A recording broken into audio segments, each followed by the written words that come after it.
যেটা নিয়ে প্রত্যেকটা প্লেয়ারের মনে একটা কষ্ট ছিল।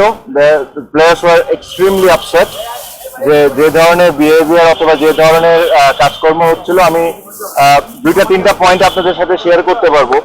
প্রথম কথা হলো তহিদ হৃদয়ের ইস্যুটা। তহিদ হৃদয়ের ইস্যুটা যেটা হইলো যে তার সাথে একটা মাঠে ইনসিডেন্ট হয়, ওকে 2টা ম্যাচের জন্য সাসপেন্ড করে। যখন 2টা ম্যাচের জন্য তাকে যখন সাসপেন্ড করে তখন কিন্তু কোনো প্লেয়ার বা কেউ এটা নিয়ে কোনো কথা বলেন নাই। আম্পায়ার, ম্যাচ রেফারি মিলে তাকে সাসপেন্ড করেছেন। হ্যাঁ, ব্যক্তিগতভাবে আমরা মনে করতে পারি যে ডিসিশনটা ওয়াজ হার্শ, বাট এটা নিয়ে আমরা কিন্তু কেউ কোনো সময় কোনো কথা বলিনি। তার কিছুদিন পর দেখলাম যে 2 ম্যাচ থেকে 1 ম্যাচ করা হলো, এটা বিসিবির করেছে। তখনও আমরা কোনো ধরনের কোনো কথা বলি নাই।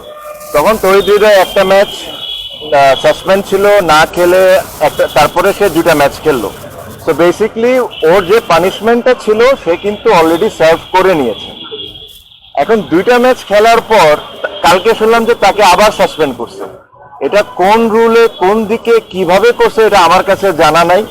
তো এই জিনিস নিয়ে আমরা খুব ওয়ারিড ছিলাম। এটা actually it was very funny. কোনোভাবে সাসপেন্ড হতে পারে না, বিকজ যে ছেলে অলরেডি সাসপেনশন হয়েছে, তাকে বিসিবি অ্যালাউ করেছে খেলার জন্য 2 ম্যাচ, তাকে আবার আপনি কিভাবে সাসপেন্ড করতে পারেন? তো এটা আমাদের একটা বড় পয়েন্ট ছিল। সেকেন্ডলি, কিছুদিন আগে আপনারা দেখেছেন যে গুলশান আর শাহিনপুকুরের ওয়ার্ল্ডে কোনো অ্যান্টি কারাপশন বা নিয়ম নাই। আপনি ওই 2টা ছেলেকে বেজ্জত করবেন মিডিয়ার সামনে, সেম জিনিসটা অ্যাক্টিং করেন। So this are an insult towards cricketers. এই জিনিস নিয়ে আমরা এক ফোটাও হ্যাপি ছিলাম না। সেম জিনিস বিপিএলেও একটা ঘটনা ঘটেছে। 10 জনের নাম লিক হয়েছে বিসিবির ভিতর থেকে, 10 জনের ছবি দিছে বিভিন্ন মিডিয়াতে। এগেইন, ওখান থেকে কেউ যদি দোষী হয়, আমরা জানান যেহেতু কালকে খেলা, আই এম শিওর ওনারা একটা সময়, আমার বিগেস্ট স্টেক হোল্ডার্স আর ক্রিকেটার্স, কারণ আপনি ক্রিকেটার্সদেরকে যদি এভাবে ট্রিট করা শুরু করেন, ইটস অ্যাকচুয়ালি নট ডান।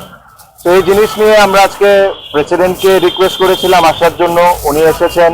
সাথে আরো 2 জন বোর্ড ডিরেক্টর ছিলেন। আমরা লম্বা চড়া ডিসকাশন করে করা হয়েছে যে এক ম্যাচ নিষিদ্ধ করা হয়েছে, আবার খেলানো হয়েছে। আবার গণমাধ্যমে এসেছে যে মোহামেডান থেকে প্রেসার দিয়ে তাকে খেলানো হয়েছে। এই জিনিসটা নিয়ে কি বলবেন? হ্যাঁ, মোহামেডান থেকে প্রেসার দিয়ে খেলানো হয়েছে কি হয় নাই এই কথাটা ইম্পর্টেন্ট না। তাকে কি বিসিবি খেলতে অ্যালাউ করেছিল? ইফ বিসিবি অ্যালাউড, তার মানে he has served his punishment. তো যে ছেলে একবার তার পানিশমেন্ট সার্ভ করে নেয়, 2টা ম্যাচ খেলার পর ওকে আপনি একই কেসের জন্য আবার কেমনে পানিশমেন্ট দিতে পারেন? এটা নিয়ে আমাদের ডিবেট হয়েছে।